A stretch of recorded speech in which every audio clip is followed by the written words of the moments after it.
Hello everyone, and welcome to Retro Brick Reviews, where today I will be giving a hopefully quick analysis of 4 of the recently revealed LEGO Toy Story 4 sets releasing in April. These are 4 of, I believe, 6 in total that will be coming out, and there will be minor spoilers for the movie in this video, so if you want to go in completely blind, you have been warned. Starting off with our largest set, we have set number 10770, Buzz and Woody's Carnival Mania, which is $50 with 230 pieces, and it does not look like a $50 set to me. Starting off with the minifigures, we have the new Buzz, who is based off the Buzz from the Disney CMF. He still uses the same armor and wing pieces that we've been getting since 2010, and you'll notice that the face, of course, is just a normal minifigure head. As for this line, all the characters have normal minifigure heads, as well as also normal arms and legs. So while it doesn't apply to Buzz, it does mean that Woody and Jessie no longer have the long arms and legs, which I know some people are bummed about, but honestly, I always thought those looked kind of dumb, so I don't really mind. Buzz here, though, I mean, like, I am a bit sad that they took away the printing on the sides of his arms and legs, but it's alright. He has a new face print. He's an alright figure, but not a great one. Woody, in my opinion, is a great figure. You get great, super useful double-molded legs, good torso print, a good face print that I think might be exclusive, since this one does differ from the one that comes in the other set that we know so far has Woody. And he has that great new hat-hair combo piece that, in addition to how great it would look if LEGO recolored it and colored the hat part to be red and gave this to an Andy figure for this line, maybe it's like a promotional polybag, sort of like what they did with Edna Mode for The Incredibles 2, although that was a video game promo, and this would probably have to be like a gift with purchase. Anyway, but also, I feel as though that piece, while it certainly wouldn't be perfect, I think it would work well if the rumors are true and this summer we're getting a Jurassic Park Visitor Center set. I think that would be a good piece to get for Dr. Alan Grant with a hat in tan. I mean, the rim wouldn't be perfect, but I mean, I'd prefer to get an inaccurate hat-hair combo over no hat-hair combo. Anyway, then we have Bo Peep. She has a couple new molds for her hair and her crook, but other than that, looks pretty bland to me. In general, don't know why they're bringing Bo Peep back. It can't just be because they realized that their series had one female character who only existed to be the love interest, and you can't have that in 2019, so they had to make an entire movie for the sake of taking this one character and making her into some epic action star worth remembering. I'm serious, that's definitely not why they did it. They did it for money, obviously. Anyway, yeah, then we have Ducky. He, I think, is just a Friends duck reprinted. He's alright. Then we have Bunny, who's way bigger than Ducky for some reason. I mean, Ducky should be smaller, but I think they should be roughly, like, not this big a size difference. Anyway, Bunny gets a new molded head and short legs. For the builds, we have a couple of pointless go-karts that use the Mighty Micros chassis and just look bad. We have this ice cream stand that looks pretty lame and figures can't even sit in the seats. However, you do get the 3x3 dome and the inverted cone piece from Ice Cream Cone for the LEGO Movie 2 without any printing, so that's good. Would have preferred to get the dome in a more useful color like white, but I guess that can always come later. This main build has the only big Juniors prefab piece in the whole set. It's this big panel piece, and yeah, I'll get more into value in a minute, but this set is not $50. I'll tell you that right off the bat. And you have this spinny ride, which has a couple cool printed dome pieces, but I mean, with this ride, it's pretty lame when you spin it and, like, it all stays at the same elevation. Like, they should have at least tried to get some sort of feature in there where, like, as you spun it, the seats would raise and lower. Maybe, like, the faster you spun it, the higher they'd go up. I don't know. This just feels lame. Which is a good way to describe this whole set, because to me, this set is pretty lame. I mean, the figures are good. This'll basically, I bet any money this will be the only way to get Ducky or Bunny, and it could also be the only way to get Bo Peep if we're unlucky. But I mean, the set doesn't have any new molds, except for Bunny's head, and I mean, I guess maybe, again, if Bo Peep's exclusive, then those, but still, so no exclusive molds aside from that one. The only big prefab piece is that one panel piece, and like how I judge Juniors and 4+ sets is if they didn't have the prefab piece and those were instead built with completely normal system elements, how many pieces would they have then? For example, that $50 Cars 3 Formula 1 set. Not Formula 1, the Piston Cup set, the $50 one. That set has a terrible price to piece ratio, but when you consider that each car now has is an average of 16 pieces to put together as opposed to an average of like 50, not to mention that Mack is like several hundred pieces less than he used to be, you get a really good value here. Here, this set, just looking at it, it looks like a $25 set at most. 30 is pushing it. 40 would be ridiculous. 50 is criminally insane. And that's what I have to say about this one. Moving on, we have the next set, which is set number 10769, RV Vacation, with 178 pieces for $30, and this looks a lot more acceptable to me. Starting with the figures, we have Jesse, and it would annoy me so much if Jesse was exclusive to this set, because that means I would have to get this set, since Jesse is my favorite character in the Toy Story universe. In fact, Jesse's just generally one of my favorite Pixar characters. I'm a huge fan of Jessie. She has a sad backstory. She's an overall, like, aside from, she's just a fun character. I really enjoy her character. And thank God, LEGO put a lot of effort into her. She gets another brand new hat-hair combo that looks fantastic.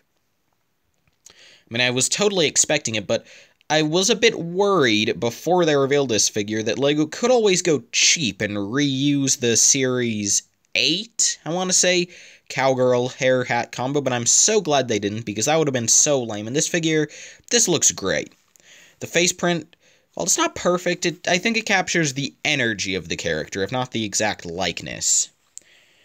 And, I mean, again, it is kind of hard to capture the likeness of these stylized toy characters with, you know, a stylized toy. It's doubly stylized. That's too much to handle. Which is why, in general, I feel so maybe the old molded heads may have been a better way to go, but I like having minifigure heads. I like having normal minifigures when we can, so I don't mind it. Anyway, the torso's good, and we have the same double molded legs as Woody, except this time now we have some printing on them, which is great. Next figure is Forky. He's a fork, new mold. Then we have Rex, who I want to say is well, him and the Green Alien are the only characters that are seemingly unchanged from the Toy Story 3 sets. The alien is probably different. I'd imagine that he has like a new torso now or something. But Rex is definitely the exact same as the original, which is really cool to have at least some sort of linkage between old and new. Anyway, moving on to the builds. The camper van, RV, sorry. It looks acceptable. I mean, I feel as though the top is pretty awkward. Also, that canopy looks bad. Also, the windows, scratch what I said, that this thing looks, it's a cluster. It just looks like a cluster of colors. Why do we have a 2 brick tall windshield in the front, then 3 height side windows, and then 3 height side windows that are framed? It just looks so odd.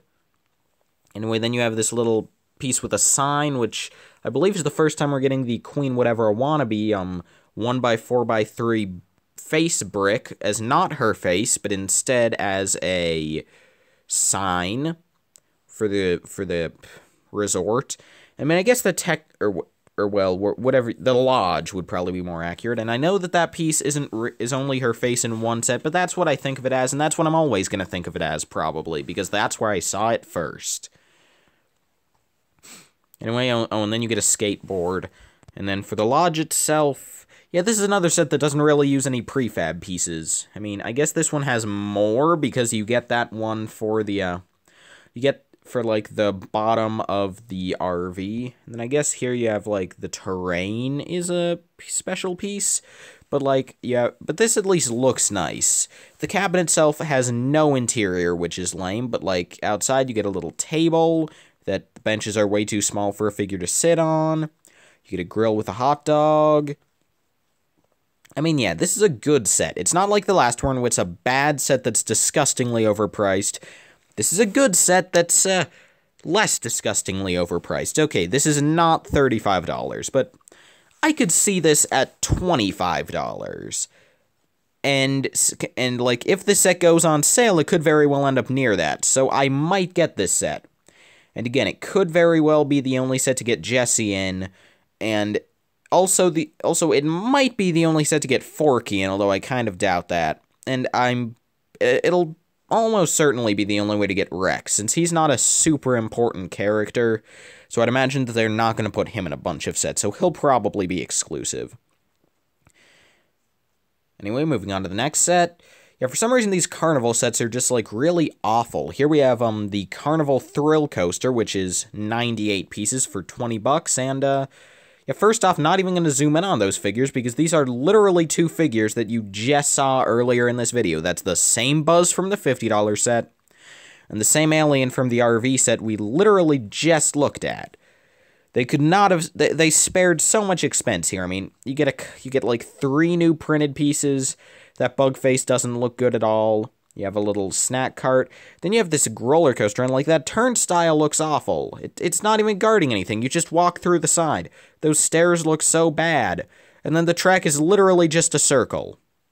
Literally a circle with like red splotches and like the gray bricks underneath. This is such a waste of a $20 set, and it's apparently a retail exclusive too. Now, the next set we'll be looking at in very soon, since I don't have much else to say about this set. Like, the next set isn't a Toy Story 4 set, it's a Toy Story 1 set. And I feel as though what they could have done with this set is do the same sort of thing, and make it a Toy Story 2 set. Like, even with the same figures, make it a build of, like, Buzz's spaceship, like what they did with the 2010 Buzz's spaceship set. Like, based off of Buzz's box, like the box he came in, but make it into his spaceship. That would be a really cool set that I would want to get. This set, I don't know who would want this. This is such a lame thing. And then, funnily enough, what I consider to be the very best set of these 4 is also the smallest, coming in at only $10 with just 69 pieces. 69, that's a funny joke. Apparently my little brother listens to an epic Fortnite rapper named 69. Yeah, I don't know. My little brother, he's a special lad. Anyway, this set is Woody and RC, and it looks good. Starting off, this is the only close-up that in any good quality that I've gotten to find of any of the figures so far, and yeah, Woody looks great. This figure, I can tell, has a different face print from the one in the other set, and since I kind of doubt that they do a Woody with 2 open-mouth smile face prints, I'm guessing that that's 2 different prints, which is good, since it's always great to get more faces for figures. RC gets several new printed parts, all of which look good. I like the build for the controller. Traffic cones are nice, although this is another thing where, like, obviously these are sized to, well, they're bigger than they would be to a person. However, I feel as though they should still be bigger than they are if you want to fit it in correctly with RC being a little remote control car, but I get it. Then you have some building blocks and 3 green nano figures for the Green Army Men. This is the first time we're getting nano figs in green, and I really like these. I mean, I know some are complaining because, oh, the old ones were so much more detailed. Well, these ones are so much more size accurate, and considering how these people are also complaining about how the new figure characters aren't scaled correctly, it's kind of annoying when they also complain about how these ones are scaled correctly and therefore less detailed. And when I say a lot of people, I mean our good pal Just Too Negative. That was mean. I'm sorry, Just Too Good. I don't mean it. You make perfectly quality content, even if sometimes you are overly critical and nostalgia blinded. Oh god, I'm just making things worse. I'd better finish up as quickly as possible. So yeah, in other words, the RC set is good. This set's bad. If it'll just... What? Give me a second. There we go. This set's good. This set's bad. There are going to be 2 more sets. God help us. But yeah, something I think is kind of a missed opportunity with all of these 4+ Pixar licenses is that It feels like each of them are, well, maybe not Cars 3, but definitely this and Incredibles 2 are popular enough to warrant a direct-to-consumer set. Like, just for an example, I thought that for the Incredibles 2, they were probably going to do a direct-to-consumer set based off the first movie that would be the Omni Droid. Maybe not a direct-to-consumer, but just, like, just a larger-sized set for older fans that wouldn't be 4+. Like, say, do a big set with the Omni Droid. It could include the whole family in Frozone and Syndrome. Maybe a couple civilians. Maybe Kari, the babysitter. But, so yeah, that's a missed opportunity. And then here, I mean, here we don't actually know that we're not getting our direct-to-consumer, but I doubt it. And I kind of get it, but at the same time, it's something I've wanted since 2010, and I'm sad that we're basically never going to get it. I've always wanted a set that's like Andy's room. So, like, you have Andy as a minifigure with his room scaled to him, and then his toys are like little nano figures. But then you'd get that in the set, but then you'd also get a version of the room that's built to the scale of the minifigures, so it's really big, and then Andy is like a brick-built minifigure, like what we got for the Giant Stone Warrior and Ninjago and Giant Ant-Man in the Civil War sets. Like, that's just an idea that I think would be really cool, and, like, obviously back then I didn't really think that it would be a giant minifigure, but anyway, so yeah, that's something I've always wanted, and it seems as though we're never getting it, which is quite sad. That's also something I totally wouldn't mind getting for the Lego Movie 2, or the original Lego Movie for that matter, like getting the basement would be a cool thing. Except that really wouldn't work, since you would have to get an entire huge Lego city for that, so for the normal minifig scale, so that would probably only be, like, for the human being a minifig scale for that. Anyway, I'm getting off track. Point is, that would be cool, but we're not getting that. What we are getting are it's a pretty mixed bag of sets. We have some good minifigs, we have some bad builds. Yep, it's Disney, alright. So thank you all so much for watching this video, and I hope to see you all in the next one. Good night, everyone.